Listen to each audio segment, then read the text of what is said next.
ভাৰত ভূটান সীমান্তত এতিয়া গঢ়লৈ উঠিছে কেকু সাপৰ অবাধ পেহা বাক্সাৰ বগামাটিত দুটা কেকু সাপ জব্দ কৰা হৈছে গোপন খবৰৰ ভিত্তিত এছএছবিৰ দলে অভিযান চলায় অভিযানৰ খবৰ পোৱাৰ পাছতে বাহৰ চুঙাত ভৰাই অনা কেকু সাপ দুটা পথত পেলাই থৈ পলায়ন কৰিছে দুই সৰবৰাহকাৰীয়ে পৰৱৰ্তী সময়ত এছএছবিৰ লোকে কেকু সাপ দুটা উদ্ধাৰ কৰিছে কেকু সাপ উদ্ধাৰ কৰি কুমাৰিকাটা বনাঞ্চলিক কাৰ্যালয়ত গতাই দিয়ে কেকু সাপ সৰবৰাহৰ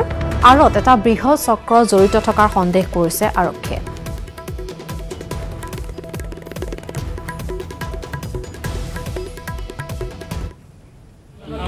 बदाल पिलार नम्बर 250 बटा 1 इफाले गई आছিলোঁ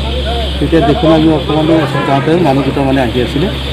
আমাক দেখি পেলাই মানে কি কৰিলে সি বস্তুটো পেলাই থৈ মানে ভূটানলৈ গুচি গ'ল আমাৰ সন্দেহ হ'ল ওচৰত গ'লোঁ যোৱাৰ পিছত দেখিলোঁ যে এনেকুৱা বস্তু মানে টকে দুটা মানে ইহঁতে মানে গোটটা ল'বলৈ ধৰিছিলে নেকি নিবলৈ ধৰিছিলে আমাক দেখি পেলাই পলাই গ'ল উদ্ধাৰ কৰিলে ডিফু জিলাৰ কাৰাগাৰৰ পৰা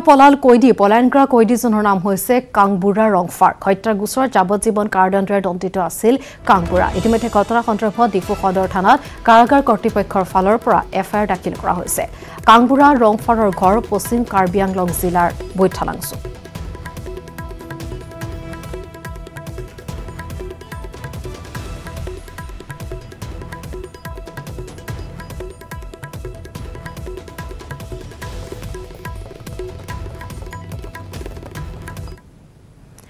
মহানগৰীৰ পাৰ্শ্বৱৰ্তী ৰাণীত দুটা বন্যহস্তীৰ মৃতদেহ উদ্ধাৰ ৰাণী সংৰক্ষিত বনাঞ্চলৰ বাকাৰাপাৰাত উদ্ধাৰ মৃতদেহ দুটা বিদ্যুৎপৃষ্ট হৈ বন্যহস্তী দুটাৰ মৃত্যু হোৱাৰ সন্দেহ কৰা হৈছে ৰাণী বনাঞ্চলিক কাৰ্যালয়ৰ বনকৰ্মীৰ দলে মৃত হাতী দুটাৰ যাৱতীয় ব্যৱস্থা গ্ৰহণ কৰিছে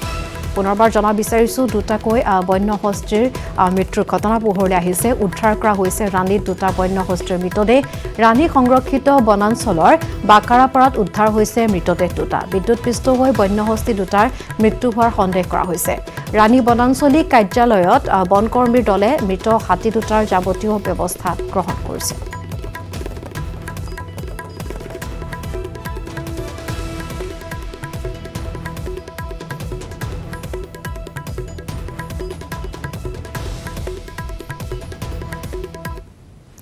ক্ৰমত সুস্থিৰ হৈছে তৰুণ গগৈ স্বাস্থ্যৰ অৱস্থা আজি তৰুণ গগৈ আহাৰ গ্ৰহণ কৰিছে আপেল খাইছে কথা পাতিছে পূৰ্বতকৈ যথেষ্ট তেওঁ আৰাম পাইছে বুলি জনাইছে গগৈ বৰ্তমানৰ অক্সিজেনৰ লেভেল 94% দুই দিনতে এইমছৰ চিকিৎসক আহি পাব জিএমচিএইচত আৰু কিছু সুস্থিৰ হৈছে প্ৰাক্তন মুখ্যমন্ত্ৰী তৰুণ গগৈ স্বাস্থ্য ইতিমধ্যে আমি জনাইছো যে পূৰ্বতকৈ সুস্থিৰ আজি তেওঁ বহিব পাৰিছে কথা পাতিছে আগতকৈ যথেষ্ট তেওঁ আৰাম অনুভৱ কৰাৰ কথা ব্যক্ত কৰিছে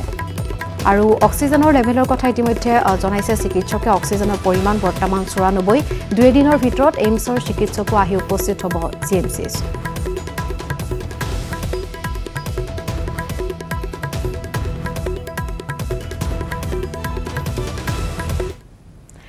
কৰোনা মহামাৰীয়ে দেশৰ প্ৰতিটো ক্ষেত্ৰকে প্ৰভাৱিত কৰিছে বিশেষকৈ অখণ্ডিত ক্ষেত্ৰটোক যিটো সংস্থাপিতৰ 44% অংশ পৰে মেকানিক সকলো কৰোনা মহামাৰীৰ বাবে প্ৰভাৱিত হৈছে ক্ৰেষ্টল এক্টিভে নেটৱৰ্ক 18ৰ সহযোগত প্ৰটেক্ট ইণ্ডিয়ান ইঞ্জিন নামেৰে এক অভিযানৰ আৰম্ভ কৰিছে এই অভিযানৰ লক্ষ্য হৈছে দেশৰ ইঞ্জিনৰ সুৰক্ষাৰ লগতে মেকানিক সকলক প্ৰযুক্তিৰ কৌশল উন্নত কৰা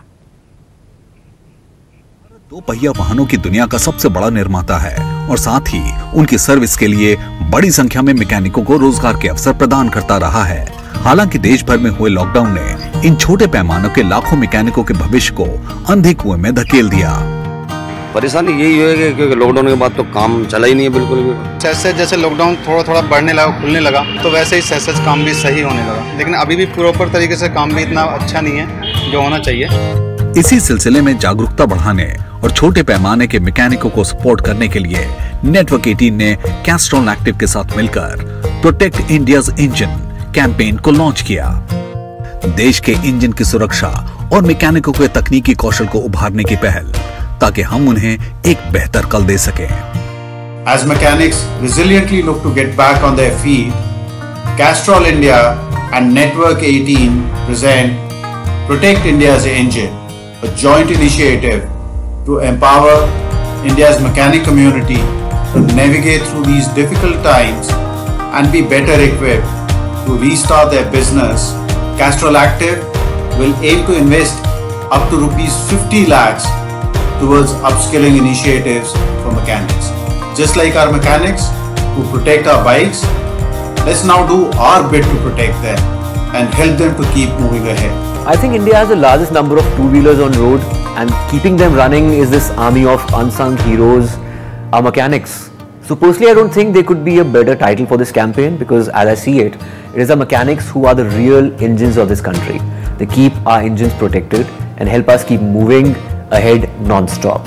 So I couldn't think of a better brand to actually take cognizance of this fact and really help this community. जैसे भारत सिस्टमैटिक अनलॉक की ओर बढ़ रहा है, हमारा ये फर्ज बनता है कि हम अपने मैकेनिक भाइयों का समर्थन करें और उनके भविष्य के लिए नए रास्ते खोलें। आइए जुड़िए कैस्ट्रॉल एक्टिव और नेटवर्क 18 के इस पहल से और दीजिए अपना सपोर्ट